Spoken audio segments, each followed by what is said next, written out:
Hey everyone, welcome back to my channel BPSC teaching Adda. कैसे हैं आप सभी? आशा करती हूँ आप सब लोग अच्छे होंगे। तो बीपीएससी टीआरई 4 के लिए कुछ मॉडर्न के मैं चैप्टर्स करा रही हूँ, टॉपिक्स करा रही हूँ जो बहुत ही ज़्यादा आप लोगों के लिए इम्पोर्टेंट है।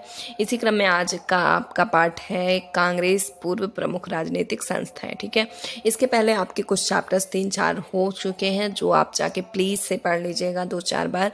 आपको वहाँ से क्वेश्चन श्योर हैं, 100% श्योर है कि वहाँ से चीज़ें आपको मिलनी ही है एग्ज़ाम में। ठीक है, तो हम चलते हैं कि क्या है आज, क्या टॉपिक है देखते हैं। कांग्रेस पूर्व प्रमुख राजनीतिक संस्थाएं हम पढ़ते हैं आपके लाइंस और यहाँ से क्वेश्चन आपके बन जाने वाले हैं, तो देखते हैं। ठीक है, ओके, क्या है आप, तो हम स्टार्ट करते हैं चीज़ों को।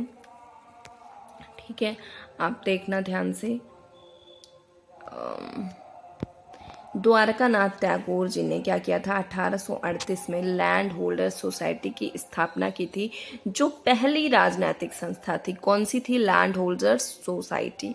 आप याद रखना, पहली राजनीतिक संस्था लैंड होल्डर सोसाइटी थी, जिसकी स्थापना द्वारकानाथ टैगोर ने 1838 में करी थी बच्चे। ठीक है, नेक्स्ट है वर्ष 1867 में ईस्ट इंडिया एसोसिएशन। आप याद रखना, ईस्ट इंडिया एसोसिएशन की स्थापना किसने करी थी? ईस्ट इंडिया एसोसिएशन की स्थापना दादा भाई नौरोजी ने। ओके, दादा भाई नौरोजी जो हमारे grand old man of India है, ठीक है, उन्होंने किया था।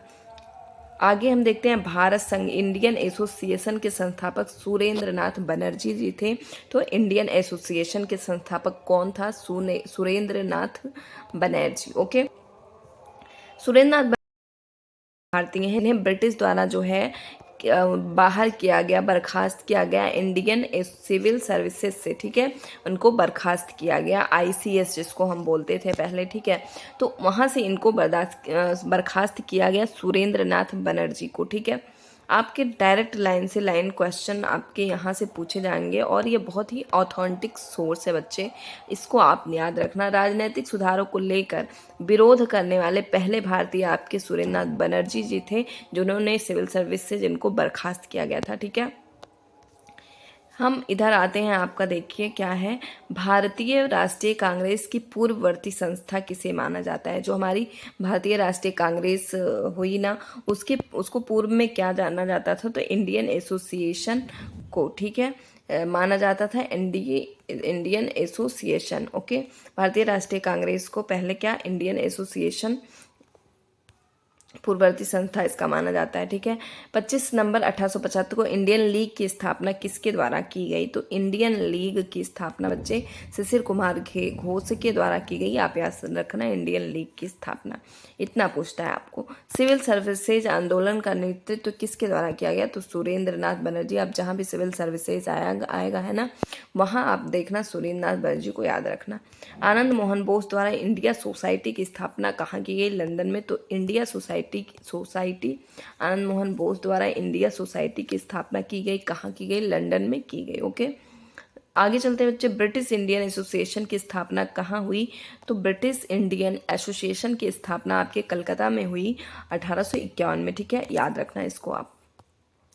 अब हम देखते हैं कि कांग्रेस की स्थापना से पूर्व राजनीतिक संस्थाएं कौन सी थीं। ठीक है, तो हमारे जैसे कांग्रेस की स्थापना 1885 में हुई थी, तो उसके पहले कौन कौन सी संस्थाएं थीं जो राजनीतिक थी? ठीक है, लैंड होल्डर्स, आप वही चीज़ें शॉर्ट में पढ़ेंगे। लैंड होल्डर्स संस्था द्वारकानाथ टैगोर 1838 में कहाँ पे हुई थी? कलकत्ता में। ठीक है, British India society British India society आपने पढ़ा था, विलियम एडम 1839 कलकत्ता में। Bengal British India society George Thomson 1843 में कलकत्ता में। British Indian association Devendranath Tagore और राधा कांदेव 1851 कलकत्ता में। ठीक है, बॉम्बे एसोसिएशन दादा भाई नौरोजी और बम्बई में। ठीक है, मद्रास नेटिव एसोसिएशन गुजूल नरसू चेट्टी 1852 मद्रास में। ठीक है, ईस्ट इंडिया एसोसिएशन दादा भाई नौरोजी, याद रखना इसको, लंदन में। उसके बाद पूना सार्वजनिक सभा गणेश वासुदेव जोशी, पूना में। ओके, आगे हम देखते हैं India Society Anand Mohan Bose, Indian Association Anand Mohan Bose व Surendra Nath Banerjee, Native Press Association Surendra Nath Banerjee 1877 Delhi में, मद्रास महाजन सभा पी आनंद चार्लू व वीर राघवाचारी मद्रास में, बॉम्बे प्रेसिडेंसी एसोसिएशन 1885 बम्बई बदरुद्दीन तैयब जी ने। ओके।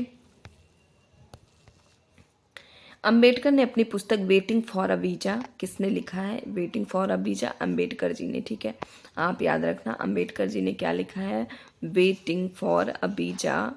जातिगत भेदभाव के शिकार की घटना पर इन्होंने उसमें वर्णन किया है कि जो जातिगत भेदभाव हमारे समाज में किए जाते थे, इस पुस्तक में उन्होंने उसकी घटनाओं का वर्णन किया है। ठीक है, तो देखिए ये आज का क्वेश्चन था। ये टॉपिक छोटा सा थोड़ा सा, इसके बाद हम बहुत ही इंपॉर्टेंट टॉपिक पढ़ने वाले हैं जो आपका क्या है? भारतीय राष्ट्रीय कांग्रेस।